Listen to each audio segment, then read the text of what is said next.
मोदी साहब का south Africa का दौरा, कल वेस्टर्न मीडिया ने इसको हाईलाइट किया है और उसको जो रंग दिया जा रहा है उसमें बताया ये जा रहा है खासकर ब्रिक्स के हवाले से कि चाइना उसकी एक्सपेंशन चाहता है। अभी अफ्रीका के अंदर समिट होने जा रही है, वहां पर 67 कंट्रीज आ रही हैं, वहां के बड़े बड़े वजीर आ रहे हैं, हम नहीं होते। उसकी मेन वजह यही है कि यार ये आपके जाती इंटरेस्ट है ना हमारे लीडरान के, ठीक है। इंडिया क्या सोच रहा है ब्रिक्स के हवाले से? कई जगह पे बात चली जी, करेंसी की बातें भी हो रही हैं, कहीं पे पता चलता है जी कि India is playing a major role in this expansion as well. Pakistan के अलावा सारे लोग जो है उनको बुलाया गया है। लगता है कोई इंडिया ने अपना असर रसूख इस्तेमाल किया है। इंडिया अपनी पोजीशन जो है वो डिफेंड करना चाहता है ब्रिक्स के एक्सपेंशन को रोककर, जिसमें वो एक इस्तेमाल करना चाहते हैं कि क्वालिटी एक्सपेंशन, कंजर्वेटिव एक्सपेंशन होनी चाहिए, बजाय कि इसको डेवलपिंग ज्यादा कंट्रीज सच एज पाकिस्तान या इस तरह की। पाकिस्तान तो has become a liability for the international community. क्या वजूहत है कि दुनिया हमारा बाइकआउट कर रही है, कोई भी हमें एक्सेप्ट क्यों नहीं कर रहा? हर कोई हमारा बाइकआउट क्यों कर रहा है? हमारी रिस्पेक्ट क्यों नहीं है वर्ल्ड वाइड के अंदर? इंडिया की ज्यादा क्यों है?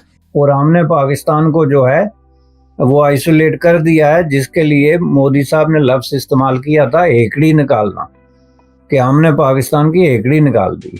अफ्रीका के अंदर मीटिंग होने जा रही है जिसके अंदर 67 कंट्रीज आ रही हैं, लेकिन पाकिस्तान का किसी को भी नहीं बुलाया। अपना इमेज ही खराब कर दिया है। लेकिन इंडिया को बुलाया क्यों? इंडिया को इसलिए बुलाया कि वो फिर भी हमसे अच्छा चला रहे हैं मुल्क। जिस फोरम को इंडिया लीड करेगा या जिसमें उसकी एक बड़ी एक सुप्रीमेसी नजर आएगी, जाहिर है उसमें हम शामिल नहीं होंगे, तो फिर आपको दुनिया में ऐसा कोई फोरम मिलेगा ही नहीं।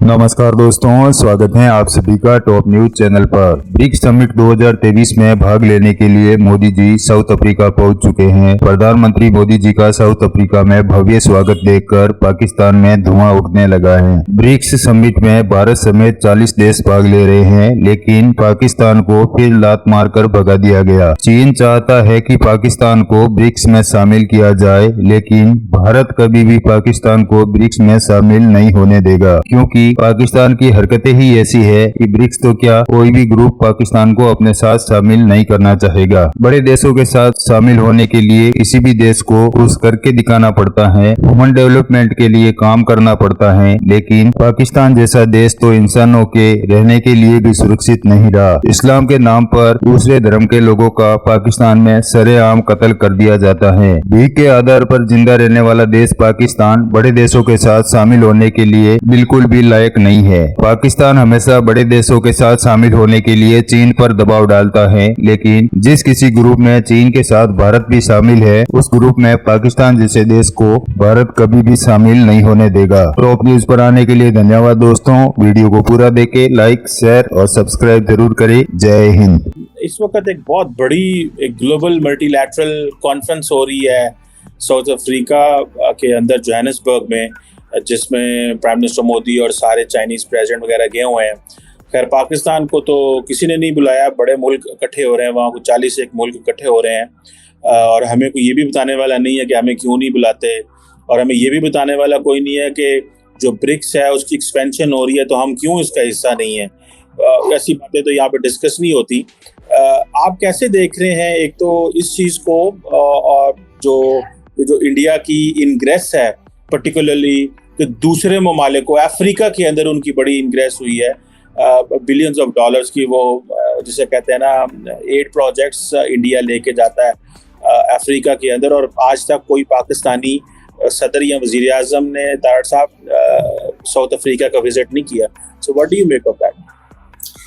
चीमा साहब, मोदी साहब का साउथ अफ्रीका का दौरा, कल वेस्टर्न मीडिया ने इसको हाईलाइट किया है और उसको जो रंग दिया जा रहा है उसमें बताया ये जा रहा है खासकर ब्रिक्स के हवाले से कि चाइना उसकी एक्सपेंशन चाहता है और उस पर अपना असर रसूख जो है वो एक्सपेंड करना चाहता है, बल्कि उसमें वो पाकिस्तान को भी ऐड करना चाहता है ब्रिक्स के अंदर। चाइना इज इंटरेस्टेड, पता नहीं पाकिस्तान इंटरेस्टेड है या नहीं है। देखें ब्रिक्स में तो फिर जो वही लोग कंट्रीब्यूट या पार्टिसिपेट कर सकते हैं जिनके इकोनॉमिक सिचुएशन हो। आपके तो हालात यही हैं कि आप पिछले 76.5 साल से मांगे तांगे पे चल रहे हैं, कर्जों पे, एड्स पे चल रहे हैं आप। अफ्रीका के अंदर एक मीटिंग हो रही है जिसके अंदर 60-70 कंट्रीज हैं, वहां पर मीटिंग होगी ग्लोबली तौर पर। वहां पर भी सबसे पहले इंडिया को बुलाया गया और उसके साथ बांग्लादेश को साथ लेके जा रहा है इंडिया अपने। पाकिस्तान को वहां पर भी नहीं बुलाया गया। हमारा बायकॉट क्यों हो रहा है? इंडिया को इतनी अहमियत क्यों दी जा रही है दुनिया? सर बांग्लादेश को और इंडिया को इसलिए हम ये दे रहे हैं कि वो जो है ना, इंडिया वाले हर काम करना जानते हैं, बांग्लादेश वाले लेडीज़ एंड जेंट्स हर काम करना जानते हैं। पाकिस्तानी वो इतना नहीं झुकते और ना इतना काम करते हैं। और हमारे जो वज़ीर आज़म साहब हैं, जो हमारे जो बेकारी हैं, वो सिर्फ पैसे निकालते हैं और अपनी जेबें भरते हैं, ना अवाम का सोचते हैं ना मुल्क का सोचते हैं। अगर वो अपनी इज्जत के और ना की खातर चलेंगे तो वो ये लोग हमारे पास आएंगे, ना हम इनके पास जाएंगे और ना इनके हम तलवे चाटेंगे। सर आज इंडिया चांद पर चला गया, चंद्रयान मिशन लॉन्च कर दिया उसने, वो सूरज पे भी जा रहा है और समंदरयान भी लॉन्च कर दिया। यहाँ पर हमें टेक्नोलॉजी की तो छोड़ो, रोटी नहीं पूरी हो रही। ये क्या कसूर है? वो इतनी डेवलपमेंट की तरफ क्यों जा रहे हैं? जी सिर्फ हम करप्शन की तरफ जा रहे हैं। मैंने आपको पहले भी कहा है कि अगर हम खुद और हर अफराद जो है ना मिल के जुल के काम नहीं करेगा ना तो मुल्क का अल्लाह ही हाफ़िज़ है। देखिए कोई कहता जी मैं वोट नहीं देता, मैं किसी की सियासत में नहीं जाता। जब हम नहीं जाते तो हम खुद गलत हैं। अगर हम हिस्सा लेंगे, हम चलेंगे तो जानों का नजराना पेश करेंगे। ये तो पाकिस्तान जो है 1947 से पहले का चला गया हुआ है, जब हमारे बहुत गुलाम थे बरतानिया के। आज हम उससे भी नीचे चले गए हैं। और इस टाइम तरक्की के हिसाब से कौन ज़्यादा आगे है, हम या फिर इंडिया? सर इंडिया हमसे आगे है, लेकिन हम जो है ना करप्शन से आगे हैं।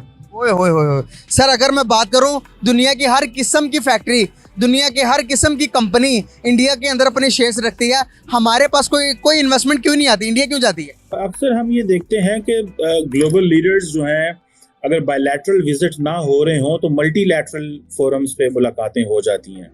अभी आज एक मुलाकात जो है वो एक फोरम इस वक्त जो ब्रिक्स के नाम से है, ब्राज़ील, रशिया, इंडिया, चाइना और साउथ अफ्रीका जिसमें है, वो तकरीबन 40 एक मुल्कों को उन्होंने बुलाया है बेरिस साहब, लेकिन उसमें पाकिस्तान नहीं है।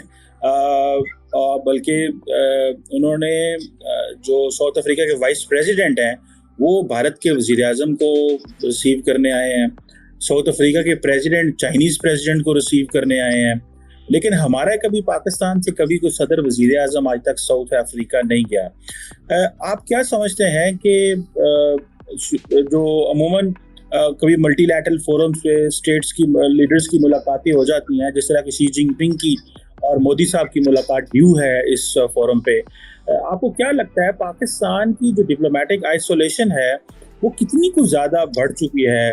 और ना सिर्फ ये बल्कि इसको जब उन्होंने रीएनालाइज किया तो उन्होंने इस बात पे बाकायदा ऐलान भी किया है कि हम अपनी इस पॉलिसी में कामयाब रहे हैं और हमने पाकिस्तान को जो है वो आइसोलेट कर दिया है, जिसके लिए मोदी साहब ने लफ्ज़ इस्तेमाल किया था हेकड़ी निकालना, कि हमने पाकिस्तान की हेकड़ी निकाल दी। तो अब ये चीज़ सामने रखने के बाद वो हेकड़ी निकालने से लेके आज तक भी 2-3 साल तो हो चुके हैं ना, तो उसके बाद जितने भी इवेंट हुए इंटरनेशनली उसमें पाकिस्तान का रवैया क्या रहा है? अब आप ये कहते हैं जी कि इन्होंने 40 मुल्कों को इनवाइट किया। जनाब इस तरह के जो फोरम्स होते हैं इसमें कोई किसी को इनवाइट नहीं करता।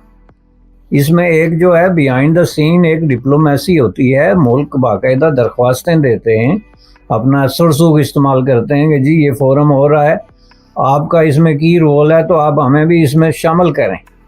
तो फिर इनविटेशन आती है, आप आंखें निकालें सरहद के उस पार बैठ के और आप कहें कि जी हम किसी ऐसे फोरम में शामिल ही नहीं होते जिसमें इंडिया शामिल होगा।